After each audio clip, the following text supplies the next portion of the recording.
자, 우리 옆 사람들과 좀 인사하는 시간을 가져야죠. 인사하는 시간 가겠습니다. 어떻게 인사하시냐면 오늘은 성탄의 기쁨이 함께 하시기를 바랍니다. 이렇게 인사하겠습니다.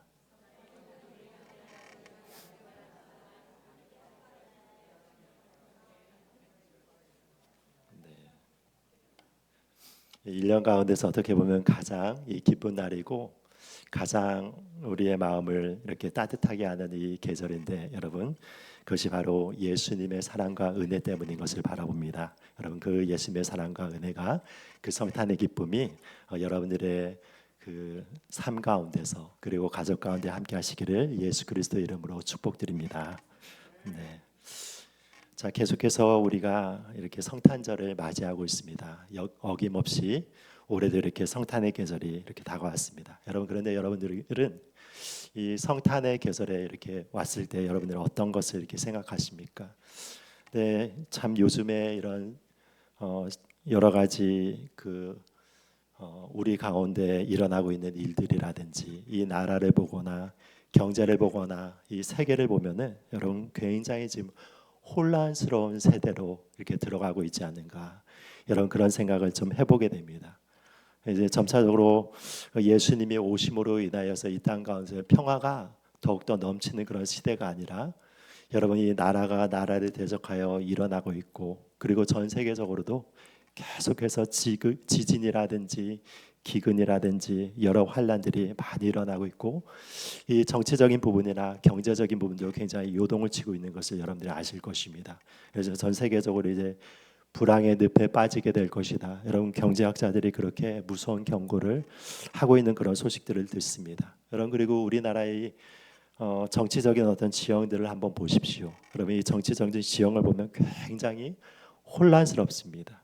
그래서 이 정치계가 우리나라 가운데서 이 둘로 이렇게 쫙 나눠지는 것을 바라보게 되죠. 이 보수와 소위 말하자면 이제 진보라고 하는 이 두 진영으로 나눠져서 서로가 서로를 향하여서 이런 무섭게 이렇게 달려들고 있습니다. 그럼 그 이전까지 물론 이전에도 계속해서 이런 다툼들이 정치계에서 이렇게 있어 왔지만 그래도 적어도 여러분 이 국민들은 어떠했는가 하면은 때때로 그 국민들을 이렇게 바라보면서 저 정부가 우리를 원하는 정부다 하면은 여러분 이게 보수적인 성향을 갖고 있는 분들이 그래도 이 진보의 정당을 찍기도 하고 또한 진보의 정당을 그런 성향들을 좀 갖고 있는 분들이 보수의 정당을 찍는 그런 일들이 그래도 이렇게 있어 왔습니다. 그런데 지금 여러분 지금 이 여러 가지 정치적인 상황이라든지 많은 것들을 볼 때 우리나라는 지금 완전히 진보와 보수가 여러분 이렇게 착 나누어져서 서로가 서로를 향하여서 이 손가락질을 하고 여러분 한쪽이 한쪽을 완전히 망하게 하지 않고서는 살아남을 수 없을 정도로 이 치열하게 그 정치적인 논쟁을 이렇게 벌이고 있는 것을 바라보고 있습니다. 여러분 우리나라의 상황들이 결코 녹록지 않은 상황에 지금 접하고 있는 것을 보게 되는 것입니다. 그래서 여러분 동과 서로 이렇게 나눠져 있고 우리나라의 진보와 보수로 나눠져 있고 그리고 남과 북으로 나눠져 있고 그리고 또한 젊은 세대 가운데서는 페미니즘의 영향 여러분 이게 여권 신장의 영향을 받아가지고 그럼 그 남자와 여자들 가운데서 남성과 여성들 사이에서 여러분 굉장히 심한 갈등이 젊은 세대 가운데서 이렇게 일어나고 있다는 것을 바라보게 되는 것입니다. 그래서 이 작은 나라 가운데서 이렇게 사분오열이 되어가지고 서로를 향하여서 반목하고 적대하고 있는 여러분 이 극심한 이런 분열의 역사들이 이 모든 나라를 이렇게 찍고 있는 것을 바라보고 있죠. 그래서 이것을 바라볼 때 우리의 마음이 너무나도 무겁고 이제 2026년 새해를 맞이할 때 정말 마음 가운데서 2026년 새해가 우리의 희망의 해가 될 것인가라고 이렇게 떠올렸을 때 여러분 그 부분에 대해서 자신감 있게 2026년 새해는 25년보다 나아질 거야라고 이렇게 이야기를 하지 못하는 그런 굉장히 어두운 시대를 우리가 이렇게 살아가고 있습니다. 여러분 그런데 우리가 이럴 때 생각을 해야 될 것이 무엇입니까? 이 세상을 바라보면서 여러분 이 모든 환경들을 바라볼 때 우리가 혼란에 빠질 수밖에 없는 그런 환경 가운데 있어도 여전히 예수님께서는 이 땅 가운데 평화의 왕으로 오신 진정한 평화의 주님이시라는 것입니다. 여러분 그래서 무엇이냐면 우리가 이런 시대일수록 우리가 이 세상을 바라보면서 여러 가지 것들을 바라보면서 여러분 마음을 이렇게 졸이고 아파하기보다는 우리의 마음을 예수님께로 모아서 진정한 소망과 그리고 이 땅 가운데서 진정한 사랑을 내려주시는 예수님께 우리의 마음을 고정하고 나가야지. 여러분 이렇게 흔들리는 세상 가운데서 여러분 우리가 주님 안에서 이 평강을 누리고 이 세상이 감당할 수 있는 평화 가운데 나갈 수 있으리라 믿습니다. 여러분 지금 이 시대 가운데서도 여전히 그렇기 때문에 누구를 지금 계속 이렇게 찾는가 하면은 이 카리스마적인 지도자라든지 여러분 그래서 이런 여러 가지 혼란을 종식시킬 그런 지도자들을 많이 찾고 있는 것을 보게 되는 것이죠. 우리나라 가운데서도 이게 솔로몬과 이 다윗과 같은 이런 민족의 지도자들이 나와서 하나님 앞에서 이 혼란스러운 상황들을 정리하고 그래서 이 땅을 공의와 사랑으로 하나님을 대신하여서 통치를 할 이런 통치자를 이렇게 구하고 있습니다. 여러분 그렇지만 이런 부분들이 사실은 이게 쉽지 않은 일이라는 것을 보게 되는 것이죠. 그 근시대에 있어 가지고 가장 세계적으로 비극적인 그런 일이 있었다고 하면 어떤 것으로 꼽을 수 있겠습니까? 세계 2차 대전을 이렇게 꼽을 수가 있는 것이죠. 그래서 우리가 지금 살아가 나가고 있는 이 시대는 그나마 그래도 여러분 2차 대전의 그 세대보다는 여러분 평화로운 시대를 지금 살고 있지 않습니까? 그런데 여러분 2차 대전 때 있었던 그런 일입니다. 사실 여러분 이 2차 대전이 이렇게 일어났을 때 독일이 프랑스를 침공하면서 여러분 거기에서 선전포고를 하였죠. 그런데 그 선전포고를 하였을 때 전 세계 사람들은 어떻게 생각하였는가 하면은 독일이 프랑스를 이기지 못하리라고 대부분의 사람들이 예상을 하였습니다. 왜 그러냐면 여러분 프랑스는 굉장히 이 단일 국가로서 오랜 전통을 가지고 있고 그런데 독일은 여러분 분열의 역사들이 많이 있지 않았습니까?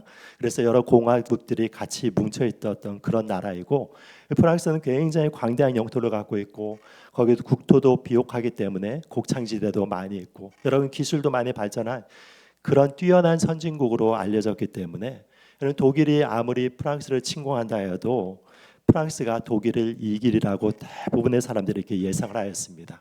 여러분 그런데 그 예상이 빗나갔습니다. 그 이유는 무엇 때문인가 하면은 독일 사람들이 이 군수 공장을 잘 짓고 거기서 뛰어난 과학자들이 나오게 되면서 그 뛰어난 과학의 힘을 가지고 탱크를 찍어내고 여러분 비행기를 이렇게 찍어내면서 여러분 그것을 굉장히 빠르게 생산해내면서 굉장히 그 빠른 속도로 그 군사를 강력하게 만들었습니다. 게다가 여러분 독일 장교들이 훈련을 아주 잘 받아서 여러분 전략적으로는 여러 가지 정책을 잘 펼침으로 인하여서 그 연합군들과 더불어서 싸우는데 여러분 기가 막힌 전술을 통하여서 여러 군데에서 승리를 거두게 됨으로 인하여서 프랑스가 순식간에 독일의 소나기에 이렇게 떨어지게 된 것입니다. 여러분 그런 다음에 이제 독일이 어디로 눈을 늘려나가며 영국으로 눈을 늘렸죠. 영국으로 눈을 늘려서 이제 영국의 선전포고를 한 것입니다. 여러분 그러니까 영국 국민들의 마음이 어떻겠습니까? 자기와 거의 동등한 힘을 갖거나 아니면 더 강력하다고 생각하던 이 프랑스가 순식간에 이 독일의 손에 떨어지게 되었는데 이제 그 강력한 독일이 전차를 가지고 그리고 또한 이 비행기를 가지고 자기들을 쳐들어오리라고 생각하면서 마음에 극심한 공포감과 불안감을 느끼게 되었습니다. 여러분 그런데 그때 등장한 사람이 누구였습니까? 윈스턴 처칠이었죠. 처칠이 이런 상황 가운데서 이런 그 불안에 떨고 있는 영국 국민들을 향하여서 이런 뛰어난 역사적인 명연설을 하게 됩니다. 이분이 이렇게 이야기를 했습니다. 나는 이 정부에 참여한 장관들에게 이야기했던 대로 의회 여러분들에게 다시 말합니다. 나는 피, 수고, 눈물 그리고 땀밖에는 달리 들을 것이 없습니다. 우리는 가장 심각한 실현을 앞두고 있습니다. 우리는 길고 긴 투쟁과 고통의 세월들을 앞두고 있습니다. 여러분들은 묻습니다. 당신의 정책은 무엇입니까? 나는 말합니다. 육상에서도 싸우고 바다에서도 싸우고 하늘에서도 싸우는 것이라고. 하나님께서 주신 우리의 모든 힘과 능력을 총동원하여 어둡고 개탄스러운 인간의 범죄 목록에서도 유례가 없는 저 괴물과 같은 전제자를 상대로 전쟁을 수행하는 것, 이것이 우리의 정책입니다. 여러분들은 질문할 것입니다. 우리의 목표가 무엇입니까? 나는 한마디로 답할 수 있습니다. 그것은 승리입니다. 승리. 어떤 대가를 지불하더라도, 어떤 폭력을 무릅쓰더라도 승리. 거기에 이르는 길이 아무리 길고 험해도 승리. 승리 없이는 생존도 없기 때문에 오직 승리뿐입니다. 여러분 어떻습니까? 정말 굉장한 명령설이죠. 그러니까 무엇이냐면 이 지도자가 이렇게 분명히 서서 이렇게 이 비전을 보여주고, 그리고 정말 흔들리고 있는 이런 어려운 환경 가운데서도 여러분 이게 싸우리라, 끝까지 싸우리라, 그리고 반드시 승리하리라는 여러분 이 연설을 하고 나서 모든 국민들이 하나가 되고 모든 군인들이 하나가 돼서 영국군이 여러분 독일을 이렇게 물리치게 되는 그 역사를 이루어 나가는 것을 바라보게 되는 것이죠. 여러분 그래서 무엇인가 하면 이런 혼란스러운 시대 가운데서도 이런 민족의 지도자들이 정말로 필요한데, 그렇지만 무엇이 하면 이 땅 가운데서 이런 지도자를 참 이렇게 찾기가 힘든 시대가 되어버렸습니다. 그런데 여러분 이런 시대가 그 과거만에 있었던 것도 아니고 지금 현대에 일어나고 있는 우리나라의 상황뿐만이 아니라 예수님 시대 때도 이런 시대였다는 것을 우리는 보고 있는 것입니다. 여러분 예수님 시대 때 어떤 시대였습니까? 로마가 그 엄청난 힘을 가지고 여러분 이스라엘에게 점령을 하였죠. 근데 이스라엘 가운데서 이렇게 점령을 하였음에도 불구하고 그 가운데서 또 누가 세워졌습니까? 여러분 그 가운데서 가장 악한 왕 중에 하나였던 이 헤롯 대제라고 하는 이 왕이 세워짐으로 인해서 말할 수 없는 어떤 폭정을 행하였던 것을 이렇게 바라보게 됩니다. 사실 예수님 시대 때는 전 세계적으로 바라볼 때 평화의 시대였습니다. 그래서 팍스 로마나라고 얘기를 하죠. 로마 제국이 전 세계를 통일하였기 때문에 그 로마 제국의 강력한 군사력과 그리고 법질서 체계라든지 여러분 길을 이렇게 닦음으로 인해서 전 세계의 길이 로마로 통한다라고 하는 그 말이 있지 않습니까? 그래서 그런 길들을 닦는 것들, 건축을 통하여서도 많은 그런 건물들을 세우는 것. 여러분 그래서 이제 전 세계로 바라볼 때는 로마를 통하여서 전 세계의 평화가 펼쳐지고 있는 그런 시대였음에도 불구하고 하나님의 백성으로 일컬음을 받았던 이 유다 땅은 극심한 여러 가지 어려움과 혼란 가운데 있었음을 바라보게 됩니다. 여러분 이방 민족이 들어와 가지고 이 유대인들을 이제 정복하였다는 것은 무엇을 이야기하는 것입니까? 자유롭게 하나님 안에서 신앙생활을 하는 것이 제한이 되는 것을 이야기를 하는 것이고, 게다가 여러분 지금 이렇게 왕으로 분봉왕으로 섬기고 있는 자가 누구인가 하면은 역사상으로 가장 악랄했던 왕 가운데 하나였던 이 헤롯이라고 하는 이 대제였습니다. 여러분 이 헤롯에 대한 이야기들을 여러분들이 종종 들어보셨을 것입니다. 헤롯은 항상 마음 가운데서 왕에 대한 불안감을 갖고 있었기 때문에 조금이라도 자기의 정적이 이렇게 등장하게 되면은 그를 무자비하게 여러분 이렇게 숙청하는 그런 일들을 행하였던 사람이에요. 심지어 누구도 죽이는가 하면은 자기의 사랑하는 아들이 자기의 지위를 조금이라도 흔든다고 하고, 여러분 그것이 그냥 정당하게 입증이 되지 않았다 해도 그 의심이 가면 그 아들도 죽이고, 그리고 자기 사랑하는 그 아내도 죽이고, 그리고 이게 장모님을 비롯하여서 주변의 사람들을 여러분 피해 숙청을 해나간 이런 잔인한 성품을 가진 자가 바로 이 헤롯이었다는 것을 바라보게 됩니다. 그래서 그 당시에 로마의 황제가 이런 유명한 이야기를 했습니다. 내가 헤롯의 아들로 태어나느니 차라리 나는 헤롯의 돼지가 되겠다. 여러분 이런 얘기가 있습니다. 여러분 어떤 말입니까 이것은? 그럼 이 아들로 이렇게 태어났는데도 불구하고 헤롯이 조금이라도 자기의 왕위의 위협을 받게 된다고 생각을 하면은 그 아들을 가차없이 죽여버리기 때문에 차라리 아들로 태어나서 그렇게 공포에 떠는 것보다는 헤롯의 돼지가 되는 것이 낫다. 여러분 이렇게 생각을 한 것이죠. 그만큼 무엇이냐면 헤롯의 성격이 굉장히 괴팍하고, 그러므로 인하여서 그 헤롯이 모든 사람들이 이렇게 죽기를 원하는 이런 왕이었던 것이죠.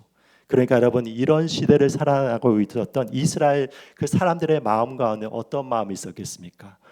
언젠가 하나님께서 이 땅 가운데서 이 헤롯과 그리고 또한 이렇게 압제를 하고 있는 이 로마로부터 우리를 구원하여 주시어서 영광스러운 그 다윗의 시대를 회복하고 솔로몬의 시대를 회복하여서 하나님을 온전히 예배하고 찬양하고 온 열방 가운데서 하나님의 이름을 높이는 그런 날이 언젠가는 올 것이라는 그 마음을 가지고 간절히 그 메시아를 기대하였던 것입니다. 여러분 그때가 언제였다고 얘기하고 있는 것입니까?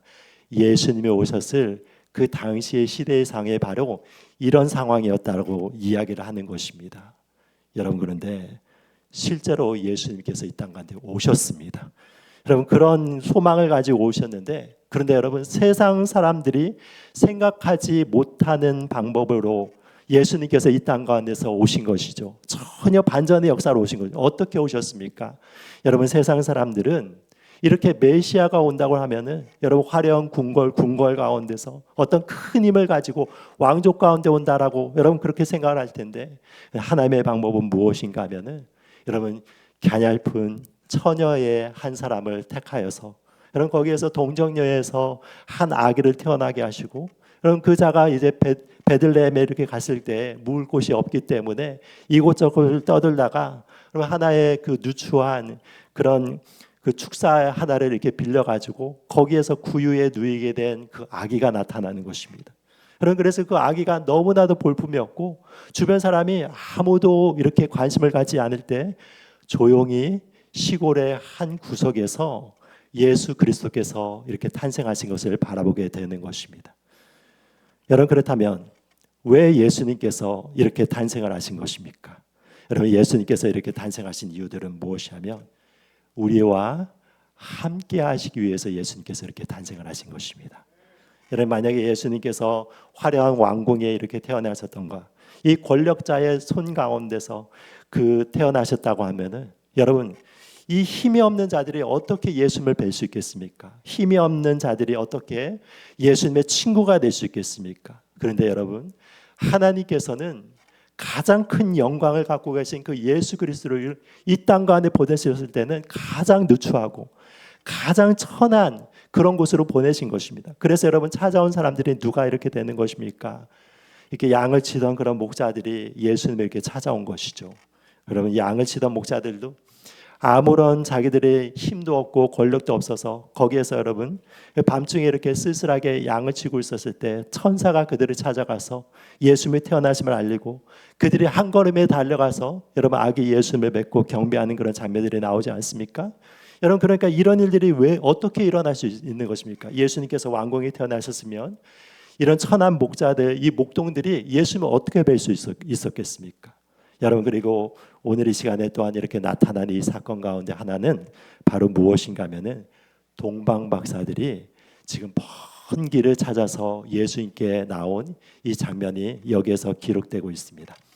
여러분 그러면 이 동방 박사들이 어디에서 왔는가? 여러분들이 이거를 들으셨을 분들이 계시겠지만 여러분 이 동방 박사가 어디에서 왔는가 하면은 대부분의 그 성경 연구가들이 이야기를 하는 것은 이 동방 쪽에 있는 동방이라고 하는 곳은 바로 바벨론 지역이든지 지금 이라크 지역이죠. 바벨론 지역이든지 아니면 또한 그 바벨론에서 좀 북쪽으로 쭉 올라가면 어느 지역에 나옵니까? 여러분 이란 지역에 나오지 않습니까? 그때 당시에 페르시아 제국이 있었던 그 이란 제국. 여러분 그래서 이란이든지 이라크 지역 가운데서 먼 여정을 통하여서 동방 박사들이 예수님께 찾아왔다고 그렇게 이야기를 하고 있습니다. 그러면 만약에 바벨론 지역에서 여러분 동방 박사들이 찾아왔다면은 그 거리가 어느 정도 되는가 하면은 직선 거리로 한 800km 정도가 됩니다. 그러니까 굉장히 먼 거리죠. 여러분 서울에서 부산까지가 이제 400km가 되니까 여러분 서울 그 부산부터 시작하면 여러분 함은 끝까지 올라가야지 한 그 정도 거리가 되는데 여러분 그 직선 거리네, 직선 거리. 그러니까 여러분 직선 거리라면 그렇게 되면은 실제로 여행하는 거는 어떻습니까? 산을 넘어야 되고 강을 건너야 되고 구불구불한 여러 가지 길을 건너야 되기 때문에 여러분 그래서 대체적으로 바라볼 때 적어도 1000km에서 많으면 한 1500km 정도가 되는 그 긴 여행을 이들이 하였다는 것을 보게 되는 것입니다. 여러분 그런데 이것이 굉장히 신비로운 일이죠.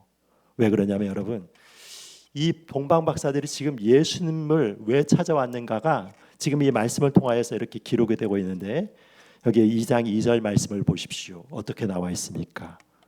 그들이 헤롯 왕으로부터 이렇게 온 다음에 예루살렘에 이르러서 어떤 이야기를 하고 있습니까? 자, 2장 2절 우리 같이 읽겠습니다. 시작. 우리가 동방에서 그의 별을 보고 그에게 경배하러 왔노라. 네. 자, 이것이 굉장히 신비롭다고 하는 이유가 무엇이냐면, 자, 그 동방 박사들이 누구를 찾느냐고 하면은 여기 보니까 유대인의 왕으로 나시니가 어디 계시냐라고 이렇게 이야기를 하고 있죠. 여러분, 이것이 어떤 것을 얘기를 하고 있습니까? 동방 박사들은 유대인입니까? 유대인이 아닙니까? 유대인이 아니죠. 유대인이 아닌데, 그런데 지금 이 동방 박사들은 지금 누구를 찾고 있습니까? 유대인으로 태어나신 왕을 찾고 있고, 이것을 위하여서 여러분 먼 거리를, 굉장히 먼 거리를, 여러분 이게 사막을 건너고 그리고 막 모래바람을 맞아가면서 여러 가지 밤을 막 지내면서 이렇게 들을 경외하면서 여러분 이렇게 먼 시간 동안 이 자리에 찾아 나온 것입니다. 이방인으로서 여러분 유대인의 왕으로 태어나신 이와 무슨 관계가 있는 것입니까? 여러분, 그러니까 이게 굉장히 신비한 그런 사건들이 일어난 것이죠. 여러분, 그렇다면 이것을 어떻게 바라볼 수 있는가? 그때 당시에 여러분 이 유대인들이 예루살렘과 유대 지역에만 살았던 것이 아니라 전 그 중동 지역과 여러 지역들에 흩어져 있지 않았습니까? 여러분, 그래서 그들이 그곳 가운데서도 살아나가고 있었기 때문에 그들 가운데서는 하나님을 믿는 신앙을 가진 자들이 많이 있었고, 그래서 여러분 이 땅 가운데서 메시아가 와서 이 세상을 통치한다라고 하는, 여러분 그것을 알고 있었던 유대인들이 그 신앙을 가지고 그곳에서 살고 있었던 것입니다. 여러분, 그러니까 무엇이냐면 이 동방에서 온 이 동방 박사들도 바로 그 유대인들의 영향을 받아서 이 땅 가운데서 이 메시아로 오시는 그 누군가가 이렇게 오게 되면은 온 세상 가운데 평화를 전해주고 새로운 나라를 이렇게 건설한다는, 여러분 그것을 들은 것이죠. 그리고 이 동방 박사들 어떠냐면 그것을 그냥 들었을 뿐만이 아니라 마음 가운데서 깊이 그 메시지를 새기고 있었던 것입니다. 그래서 이들이 무엇을 하는 것입니까? 별을 이렇게 찾으면서 여러분 별자리를 연구하고 있는데, 그럼 그들이 이제 별을 연구하는 이런 자들은 사실은 그때 당시에서는 가장 이 엘리트 학자들입니다. 그러면서 이제 점성술과 더불어 가지고 여러 가지 학문적인 지식들을 가지면서 여러 가지 것들을 연구하고 있는데, 갑자기 어느 날인가 보니까 여러분 찬란한 별이 이렇게 비추고 있는 것입니다. 그걸 딱 보는 순간에 동방 박사들의 그 마음 가운데서 어떤 마음이 들었다는 것입니까? 아, 저 별은 바로 메시아가 태어나게 하는 그런 징조의 역사로 말미암아 나타나는 그 별이라는 것을 동방 박사들이 직감하였던 것입니다. 그래서 그들이 마음 가운데서 유대인들이 이전부터 이렇게 믿어왔던 신앙, 그래서 그 메시아가 유대 땅에 태어났다는 것을 마음 가운데서 너무나도 그를 기쁨으로 여겨서, 여러분 그 이방인들이 멀리 산 넘고 물 건너고 바다 건너고 모래바람을 맞아가면서 여러분 예수님 앞에 이렇게 나왔던 것입니다. 그것이 어떤 신앙인가 하면 이 동방 박사들의 이 신앙이었다는 것을 이렇게 바라보게 되는 것이죠. 여러분, 그런데 이 동방 박사들이 한 가지 착각한 것이 있습니다. 그 착각한 것이 무엇입니까? 이 동방 박사들이 잘 별의 인도함을 따라서 이렇게 왔는데, 여러분 이제 유대 땅에 들어서고 예루살렘 근처에 왔을 때 그들은 당연히 어떻게 생각을 한 것입니까? 예수님께서 이 땅 가운데 왕으로 태어났다면은, 그 메시아가 왕으로 태어났다면 어디에 있을 거라고 생각하였던 것입니까? 궁중에 있어야죠. 궁궐에 있어야죠. 여러분 왕궁에 있어야 되지 않습니까? 그러니까 여러분 이 동방 박사들이 이제 별을 바라보기에 그치고 나서 어디로 직접 간 것을 바라보게 되는 것입니까? 헤롯이 거하는 여러분 그 궁으로 가서 이렇게 이야기를 하는 것입니다. 유대인의 왕으로 나신 내가 어디 계시냐 하면서 내가 저 먼 곳에서 그의 별을 찾아서 지금 여기까지 도착하였습니다. 이 지금 왕궁에까지 이르렀으니까 여기에서 태어난 그 왕으로 태어난 그 아기가 어디 있느냐고 이렇게 왕궁에서 이제 찾는 것을 바라보게 되는 것입니다. 여러분, 그런데 여기에서 어떤 비극이 일어나게 되는 것입니까? 헤롯의 마음 가운데서는 그렇지 않아도 여러분 자기의 왕권이 조금이라도 위태해지면은 다른 사람들이 다 숙청하는 그런 잔인한 성품을 갖고 있는데, 지금 저 멀리 동방에서 온 박사들이 여러분 그의 메시아의 별을 찾아서 여기까지 왔다는 그 이야기를 들었을 때 헤롯의 마음 가운데 어떤 마음이 들었겠습니까?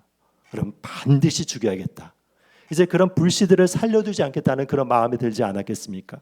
그래서 그가 그의 마음을 숨기고 그 모든 여러 성경학자들과 제사장들을 불러가지고 물어보는 장면들이 나옵니다.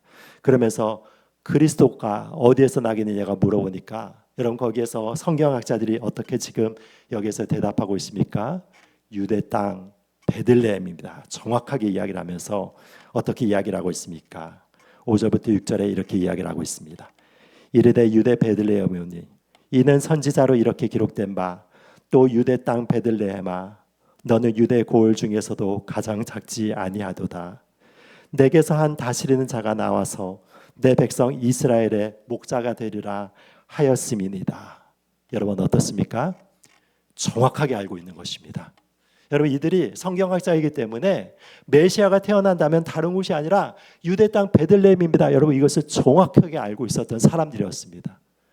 여러분 그런데 이것이 참 아이러니한 사건인 것입니다. 왜 그런가 하면은 지금 분명히 동방에서 온 동방 박사들은 1000km가 넘는 그 여행을 통하여 가지고 이 땅간에 와가지고 그의 별을 찾아서 이곳에 왔다라고 얘기하면서 메시아의 탄생을 그렇게 이야기를 하는데, 거기에서 궁중 가운데 있었던 성경학자들과 제사장들은 어떤 생각을 갖고 있냐면, 여러분 그 메시아가 분명히 왔음에도 불구하고 이 메시아를 만날 생각을 하고 있지 않는 것을 바라보게 되는 것입니다.